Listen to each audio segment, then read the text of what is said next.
അപ്പോൾ നമ്മൾ ശാസ്താവിൻ്റെ അമ്പലത്തിൽ പോയിട്ട് പ്രധാനമായിട്ട് ഇപ്പോൾ എല്ലാവർക്കും ശനി എന്നുള്ളൊരു ബാധ എല്ലാവരെയും ബാധിച്ചിരിക്കുന്ന ഒരു കാലഘട്ടമാണ്. അതായത് ഒരു 30 വയസ്സ് വരെ ജീവിച്ചിരിക്കുന്ന വ്യക്തിക്ക് തീർച്ചയായും ശനിയെ നമ്മൾക്ക് അഭിമുഖീകരിക്കേണ്ടിയിരിക്കുന്നു.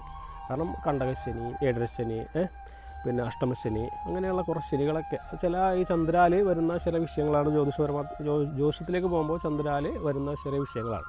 അപ്പോൾ നമ്മളതറിയില്ല. അപ്പോൾ ഈ ശനിയെ കൊണ്ട് ചിലവർക്ക് നല്ലതും കിട്ടാം, എന്നാൽ ചിലവർക്ക് അതിൽ കഠിനമായിട്ടും മോശമായിട്ടുള്ള അനുഭവം നമുക്ക് ലഭിക്കും. അപ്പോൾ അതിൻ്റെയൊക്കെ ഈ കാലഘട്ടത്തിലുള്ള പ്രതിവിധി എന്ന് പറഞ്ഞാൽ ശാസ്താവിന് നീരാഞ്ജനം എന്നുള്ളൊരു വഴിപാട് വളരെ ഉത്തമമായിട്ടുള്ള കാര്യമാണ്. അതുപോലെ ഹനുമാൻ ക്ഷേത്രങ്ങളിലെ പ്രാർത്ഥനാദി കാര്യങ്ങൾ, അതുപോലെ ശിവക്ഷേത്രങ്ങളിലെ പ്രാർത്ഥനാദി കാര്യങ്ങളൊക്കെ ഈ ശനിദോഷം മാറാൻ ഏറ്റവും ഉത്തമമായിട്ടുള്ള കാര്യമാണ്. അപ്പോൾ ശനിയാഴ്ച ദിവസങ്ങളിൽ കഴിവതും എല്ലാവരും അടുത്തുള്ള ശാസ്താവിൻ്റെ അമ്പലങ്ങളിലൊക്കെ പോയിട്ട് ഒരു നീരാഞ്ജനമൊക്കെ കഴിച്ച് ഒന്ന് പ്രാർത്ഥിച്ചു കഴിഞ്ഞാൽ കുറേ കഷ്ടതകളൊക്കെ നമ്മളറിയാണ്ട് തന്നെ